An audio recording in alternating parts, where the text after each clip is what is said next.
तो जी कैसे हो आप सब। होपफुली सब एकदम मस्त और बढ़िया होंगे। मैं हूं आपका होस्ट एंड दोस्त, आप सबका स्वागत हमारे channel roving on the road. तो जी आज मैं प्रस्तुत हूं आपके सामने अपनी XUV 300 के साथ, और मैं देने वाला हूं आपको XUV 300 का लॉन्ग टर्म या फिर आप बोलो कि ओनरशिप रिव्यू।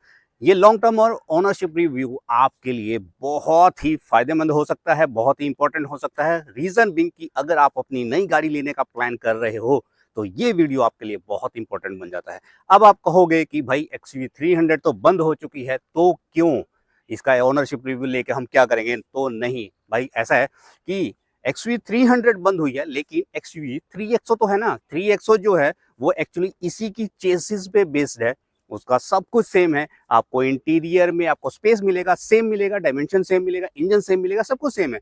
बेसिकली चेंजेस कहाँ कहाँ है? चेंजेस एक्सटीरियर में है, ठीक है। चेंजेस इंटीरियर में कहीं आपको इंफोटेनमेंट सिस्टम में है, लेकिन स्पेस वाइज डायमेंशन वाइज सब कुछ सेम है। तो आपके लिए ओनरशिप रिव्यू बहुत फायदेमंद होगा, क्योंकि आपको पता चलेगा कि भाई XUV 300 ने कैसा परफॉर्म किया है। ठीक है, ऑलमोस्ट 10,000, ऑलमोस्ट नहीं 10,000 हम लोग किलोमीटर क्रॉस कर चुके हैं। इसीलिए मैं ये वीडियो लेकर आया हूँ। थोड़ी सी लॉन्ग हो सकती है वीडियो, लेकिन आपके लिए बहुत बेनिफिशियल होगी। चलिए सबसे पहले शुरू करते हैं इसके इंजन स्पेसिफिकेशन से। देखते हैं कि इसका इंजन क्या है। एक बार इसका बॉनेट ओपन कर लेता हूं मैं।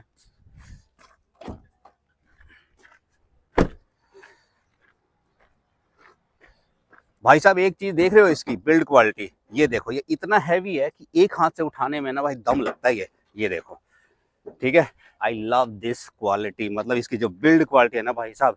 तो जी चलिए बात करते हैं इसके एक्सटीरियर की। देखिए ओवरऑल एक्सटीरियर मुझे पर्सनली 300 का बहुत पसंद आया था। इसकी फ्रंट जो लुक है ना वो मुझे पर्सनली बहुत ही मतलब लुभावनी लगी थी। इवन बैक साइड भी बहुत अच्छा लगा था। बट हाँ, ये अगर आप कंपेयर करोगे कि 3XO और इसकी एक्सटीरियर की जो लुक है, इन दोनों में से कौन सी लुक अच्छी लगती है, पर्सनली मुझे अभी भी इसकी लुक अच्छी लग रही है। लेकिन ये सब्जेक्टिव है, क्या पता 3XO का लुक आपको अच्छा लगे। तो मैं लुक वाइज नहीं बात करूंगा, मैं इसके कंफर्ट, इसके इंजन, इसकी परफॉर्मेंस, इसकी पावर, उसके ऊपर बात करूंगा। सो दैट कि अगर आप 3XO लेने का प्लान कर रहे हो तो आपके लिए वो बहुत ही बेनिफिशियल हो। तो भाई चलिए सबसे पहले चलते हैं अंदर, मैं आपको दिखा दूं जो 10,000 किलोमीटर चली है ना ये गाड़ी भाई साहब। तो चलो भाई सबसे पहले मैं आपको किलोमीटर चेक करा लेता हूँ। तो सबसे पहले आप ये देख रहे हो, ये कंप्लीट चल चुकी है अपनी 10,319 किलोमीटर। तो जो 10,000 किलोमीटर है ना बहुत मायने रखता है, क्योंकि 10,000 किलोमीटर के बाद इसके पॉजिटिव नेगेटिव क्या होना चाहिए क्या नहीं होना चाहिए सब कुछ एक ओनर को मालूम पड़ जाता है। इसीलिए मैं ये वीडियो लेके आया हूँ, और ये वीडियो इसीलिए मैं 10,000 किलोमीटर के बाद लाया हूँ कि आपको पता चल पाए कि भाई XUV का जो ब्रांड है वो क्या क्या आपको ऑफर करता है, क्या इसकी स्टेबिलिटी है, कैसी परफॉर्मेंस है। वो पूरी आपको सारे मतलब सारे आपके डाउट क्लियर हो जाएं। इसीलिए ये लॉन्ग टर्म रिव्यू देखना आपके लिए बहुत इंपॉर्टेंट है, जो भी लोग XUV 3XO लेने का प्लान कर रहे हो। सो इस 10,000 किलोमीटर में पर्सनली मुझे कोई प्रॉब्लम ना आई, ना तो इसकी परफॉर्मेंस को लेके ना इसकी माइलेज को लेके। मैं आऊंगा उस पॉइंट पे अच्छे से कि माइलेज कितना दे रही है। बहुत लोगों का कंसर्न रहता है कि इसकी माइलेज बहुत कम है। तो देखिए, ना तो परफॉर्मेंस वाइज मुझे कोई इशू है, ना माइलेज वाइज कोई इशू है, ना इसकी सर्विस में कोई प्रॉब्लम आई है। मतलब सर्विस वाइज भी मैं सेटिस्फाइड हूँ। तो परफॉर्मेंस वाइज मुझे इसकी कोई भी दिक्कत का सामना नहीं करना पड़ा। रीजन बिंग कि इसमें जो पावर डिलीवरी है ना वो इतनी बढ़िया है ना, और इतनी अच्छी तरह से मेंटेन की गई है कि आपको पंजा दबाते ही ना वो पंच फील होगा। अच्छा, 2000 जो RPM है उसके बाद तो भाई ये गाड़ी रुकने का नाम नहीं लेगी। मतलब जो फील होगा ना, टर्बो इंजन का जो फील आता है वो 2000 के बाद ही आएगा। विद इन सिटी अगर आप सोचोगे कि आपको पावर मतलब विद इन सिटी है यार दिक्कत, लेकिन हाईवे पे जो लोग मतलब चलाना चाहते हैं, मतलब पंच वाली फील चाहते हैं ना, वो भाई इस गाड़ी को प्योरली रिकमेंड कर सकते हैं। और मुझे मतलब डिलीवर करता है ये, मैं ये कह रहा हूँ कि ये डिलीवर करता है। तो आपको XUV 3XO में भी सेम परफॉर्मेंस आपको मिलने वाली है। अच्छा, अब बात करते हैं इसके अंदर सीटिंग कैपेसिटी की। तो भाई साहब अगर आप ये देखोगे ना बैक साइड में, मैं आपको दिखाता हूं, तो जो इसकी सीटिंग कैपेसिटी है यहाँ पे 3 लोग इजीली बैठ सकते हैं। इजीली समझ रहे हो, मैं ये कह रहा हूं कि 3 एडल्ट आराम से बैठ सकते हैं। इवन अगर आप 2 एडल्ट और 2 किड्स अगर चाहो तो इजीली एडजस्ट हो सकते हैं। क्योंकि इसकी विड्थ जो देख रहे हो, ये विड्थ 1811 की है, जो कि कॉम्पैक्ट एसयूवी सेगमेंट में सबसे ज्यादा है। तो ये कंफर्ट जो मिलता है ना, वो मतलब मुझे किसी भी गाड़ी में नहीं मिला, और ये सेम कंफर्ट आपको 3XO में मिलने वाला है। अब मैं आपको दिखाता हूँ इसका लेग रूम। मैंने आगे वाली सीट जो है फुल पीछे कर ली है, ठीक है। अभी आपने देखा होगा मैंने आगे वाली सीट फुल पीछे कर ली है, उसके बाद भी अब ये देखो, मैं बैठ के दिखाता हूँ कि कितना लेग रूम मिल रहा है इसमें।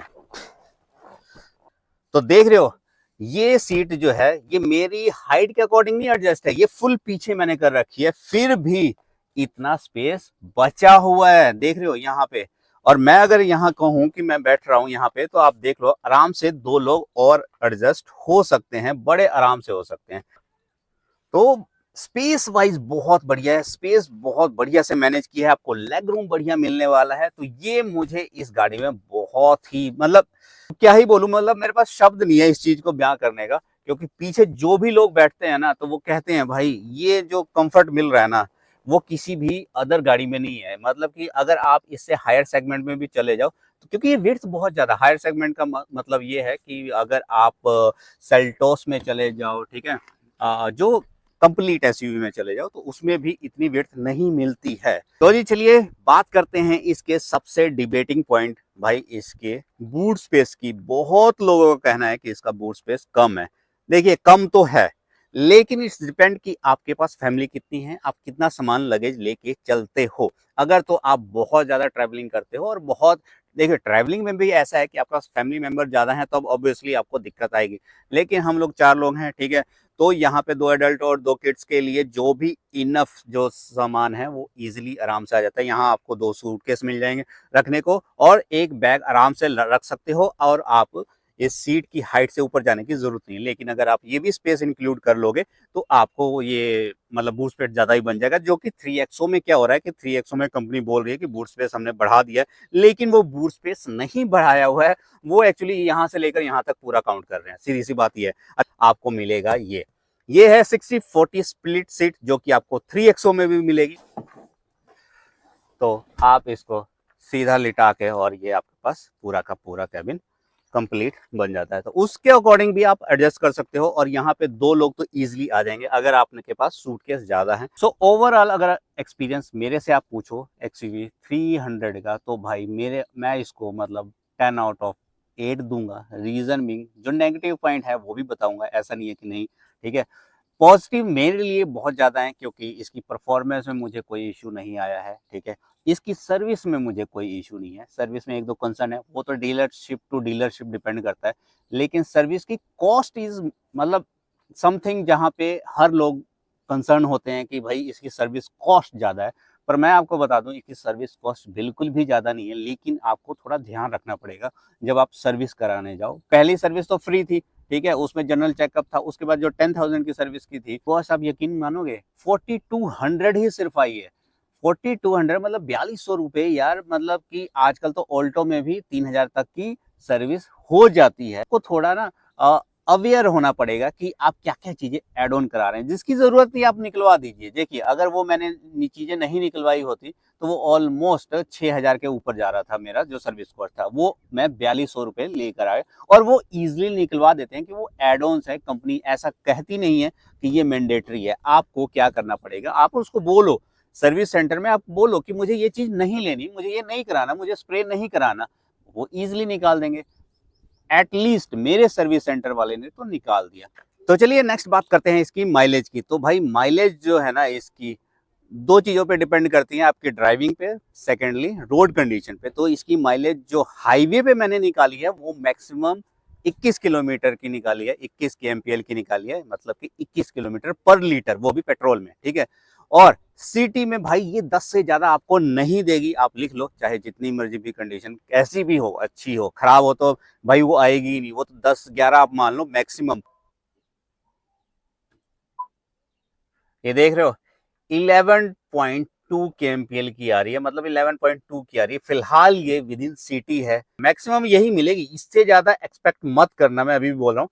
लेकिन यस, हाईवे पे आप 18 से 21 के बीच में, डिपेंड अपॉन रोड कंडीशन और आपकी ड्राइविंग कंडीशन के अकॉर्डिंग आप निकलवा सकते हो।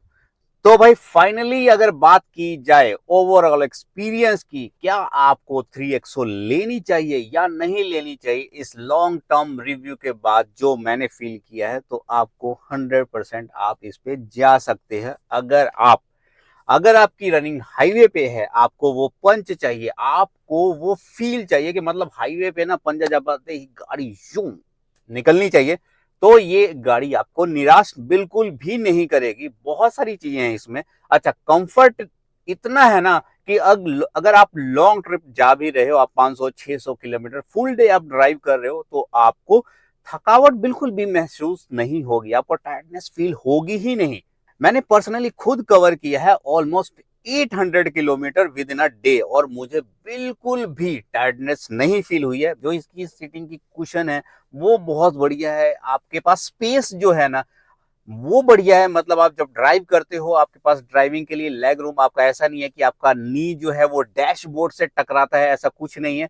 हाँ, एक कमी है, इसका जो थाई सपोर्ट है वो थोड़ा स्लाइटली कम है, वो इंक्रीज किया जाना चाहिए था।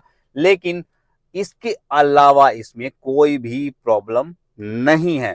तो 3XO अगर आप लेने की प्लान कर रहे हो, तो आप 100% उस पर जा सकते हो। आपको माइलेज का थोड़ा कंसर्न देखना पड़ेगा अगर आप एक सिटी यूजर हो, ज्यादा सिटी में चला रहे हो। अदरवाइज उस गाड़ी में कोई भी प्रॉब्लम नहीं होने वाली। ऑलमोस्ट मैंने, not almost, more than 10,000 kilometre का मैंने रिव्यू आपके साथ शेयर किया है। ठीक है, इस रिव्यू के बेस पे आप अपनी गाड़ी का प्लान कर सकते हो। तो बताइएगा वीडियो कैसा लगा। वीडियो अच्छा लगा हो लाइक करना, कमेंट करना, सब्सक्राइब करना। Till then bye bye, take care.